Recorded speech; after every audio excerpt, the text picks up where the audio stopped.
Yup, this shit is finally going to hit white people.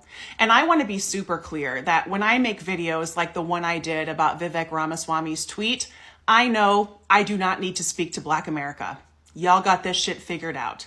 Black Americans know damn well about worker exploitation and the myth of the American dream. They also know how to vote in favor of their own interests, something white people are incapable of doing. And because social media likes to segregate us like we're in a prison yard, I'm trying to use that algorithm to my advantage and speak to white people. 53% of white women and 60% of white men voted for Donald Trump. And for some reason, they were so delusional that they believed only Harris voters were going to be harmed by Trump's policies. And yet, here we are in the FAFO time period where all of us are going to be hurt by Trump's policies, whether you voted for him or not. And that is why I will continue to spend my time on this app talking to my viewers, most of whom are white, about policies and data and how the white American habit of voting for the candidate that has the R next to their name is hurting everyone. It's not just hurting those people anymore, it's hurting Republican voters too. Do you know what I love the most about this whole I voted for him and no one showed up to my wedding thing? Because it's not just the FAFO. Granted, I find the FAFO delicious, and all of these FAFO stories are the only thing sustaining me right now. What really gets to me about it is these people have never experienced rejection like this. If I were to get married and have a wedding and no one showed up, yes, of course, I would be sad and that would hurt. But a part of me would be so happy and so grateful just to be getting married. To have, against all odds, found someone to spend the rest of my life with. Yeah, it would suck, but that would be okay because I've got my person, and hopefully that's all I need. Having no one show up would suck, but the thing is, I've dealt with rejection like that my entire life. I've dealt with feeling like the odd man out, of being on the outside looking in, of being outcast from society for 36 years. And it's one of the reasons why, as much as all of this sucks, there's still hope. Because yes, they're loud. Yes, they're aggressive. Yes, they're violent. But you know what we are? We're resilient. We have been through physical, emotional, and psychological hardships that they cannot even conceive of.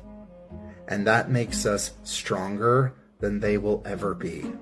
So enjoy the FAFO, but also remind yourself of how strong you really are.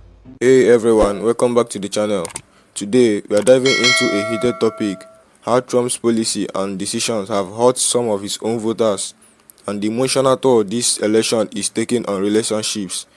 This conversation was sparked by a woman who made headlines for saying she's cutting off friends and family over their political choices. Let's unpack this. If you're heartbroken because friends and family have cut you off because of the election and the way you voted, just know your pain and confusion is a direct proportion to the pain and confusion they've experienced over the last 10 years that you chose to ignore. You voted for a criminal and a liar in front of the world. What that says about you. Your true you won't even respect you. Look in the mirror. Anywhere you go in this world, you're gonna fuck around and find out. When people start realizing you mega, they're gonna start looking at you different. 2 or 3 glares, trying to gauge you on what possessed you to have so much hate in you. Watch and see. I already experienced it. When people here in the States realize who you are, they're gonna start walking away from you. I'm talking about good people, logical people. They will walk away from you. They don't want to be a part of that. Trust me. for my Dems. If you like this video, share it, repost it. Would you vote for someone that's been held legally responsible for sexual abuse? That wasn't a fair conviction at all. What was unfair about it? It was completely inaccurate. The area where they held it in Manhattan, there's very few Trump supporters there. He wasn't found liable by a jury of his peers. It was a jury of his peers. There were 9 jurors, 7 men and 2 women. The lawyers actually select the jury. Yeah, so did Trump hire bad lawyers? No, if there's not very many good ones to pick from, what are they going to do? So you think all the jurors in selection are bad? I didn't say that. Don't put words in my mouth. No, but is that what you believe? I didn't say that. But is that what you believe? I didn't say that. I'm done with you. I think that you're trying to push an agenda, which I don't agree with. What agenda do you think that is? The other side. So something that you disagree with? The other side. So do you not want to interact with people you disagree with? Because it's a losing game. A losing game if you interact with people who disagree with you? To the Latinos for Trump, when he removes birthright citizenship and enacts deportation, mass deportation, I hope you know this is what you wanted. To the blacks for Trump, when he gives police full immunity and we see police violence at an all-time high, I hope you know this is what you wanted. To the women for Trump, when you ultimately get pregnant and suffer pregnancy complications and the fetus is no longer viable, but you are forced to carry death inside your body and it could kill you and maybe does, I hope you know this is what you wanted. And lastly, to the gays for Trump, when he enacts mass annulments of all of our marriages, I hope you know this is what you wanted. You will no longer be entitled to your kids or that home that you share with your partner. Congratulations. I have nothing for you except concepts of thoughts and prayers. I never thought the leopards would eat my face now. I never thought it would happen to me. We bonded over bigotry, but they weren't supposed to turn on me. No, I never thought the leopards would eat my face. Alright, let's take a moment and talk about something that has been dividing not just political parties, but families and friendships. Trump, his policies, and the emotional toll of the recent election. Specifically, we will discuss how Trump's decision have hurt some of his own voters and why a woman's decision to cut off friends and family over political difference has gone viral.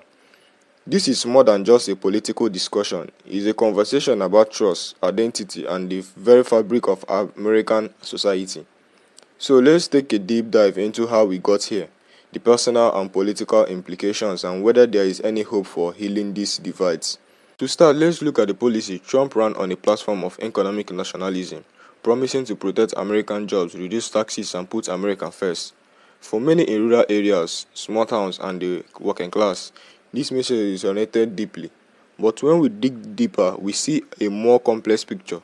For example, the 2017 tax cuts, while they were sold as a boon of the middle class, the biggest beneficiaries were corporations and the wealthiest Americans. According to the report, many working-class voters only saw minimal savings, and for some, those savings disappeared as a health care costs and other expenses rose. Then there is the issue of health care. Trump's repeated attempt to repeal the Affordable Care Act without a solid replacement plan left millions in limbo. Rural voters, many of whom rely on medical or ACA subsidies, were disproportionately affected. Imagine voting for someone you believe will protect your interests only to find yourself facing higher medical bills or losing access to care. Farmers too were hit hard. The trade war with China led to a retaliatory tariffs on American agricultural products, while subsidies were offered to offset the losses. They didn't cover everyone and some farmers went bankrupt. One farmer I read about said, "I voted for him because I believed he did fight for us. But now I'm struggling to keep my farm afloat." It's heartbreaking to see this level of disillusionment among people who believe they were voting for their own best interests. Now let's turn to the emotional side of things. A woman recently went viral for saying she's cutting off friends and family over their political choices. Her argument is that supporting Trump or opposing him reflects on core values, and she simply can't maintain relationship with people whose values clash with her own. This is an isolated sentiment. Study shows that more Americans than ever are ending friendship or distancing themselves from family members over political disagreements. In fact, a 2024 Pew Research study found that 37% of Americans have stopped talking to someone because of politics. But why is this happening? Politics has always been a continuous subject, but in recent years it feels like the stakes have gotten higher. For many, supporting Trump or opposing him isn't just about policy, it's about identity. People feel that these choices speak to their morality, their ethnics, and their vision for the future of the country. For the woman who cut ties, this wasn't just about disagreement on tax policy or healthcare. It was about what she sees as fundamental issues: race, gender, human rights, and democracy itself. For her, continuing this relationship felt like endorsing belief she couldn't tolerate. So why does this matter? Because it speaks to a broader problem in American society, the polarization that is tearing us apart. When people feel betrayed not just by politicians but by their own loved ones, it creates deep wound. For Trump supporters who feel let down by his policy, the betrayal is economic and political. They believe in his promises and now they are grumbling with the reality that some of those promises wasn't kept. For people cutting ties over the election, the betrayal is personal. They see their loved ones' political choices as rejection of their own values and identity. Both sides feel hurt, both sides feel alienated, and that is a dangerous place for a country to be. So what can we do about this? Can we bridge this divide, or is the polarization too deep? First, we need to acknowledge the pain on both sides. For Trump's voters who feel betrayed by his policies, there need to be space to express that disappointment without being dismissed or ridiculed. For people who feel hurt by their loved ones' political choices, there needs to be room to have honest, respectful conversations. But that is easier said than done, isn't it? The truth is, not every relationship can survive these kinds of disagreements, and maybe that is okay. Some values are so fundamental that they create irreconcilable difference. At the same time, we have to ask ourselves, are we willing to let politics define our relationships entirely, or can we find a way to coexist, even with people whose belief we find deeply troubling?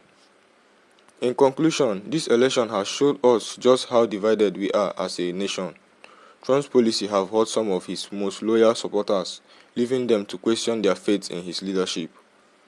Meanwhile, the emotional toll of this division is tearing families and friendships apart. The question now is, where do we go from here? Can we rebuild trust, not just in our leaders, but in each other? Or are we destined to grow further apart? I want to hear your thoughts. Have politics strained your relationship? Do you think cutting ties is justified, or should we try harder to bridge the divide? Let's have an honest conversation in the comments. As always, thank you for watching. Don't forget to like, share, and subscribe for more discussion on the issue that matter most. Until next time, stay informed, stay thoughtful, and let's keep talking.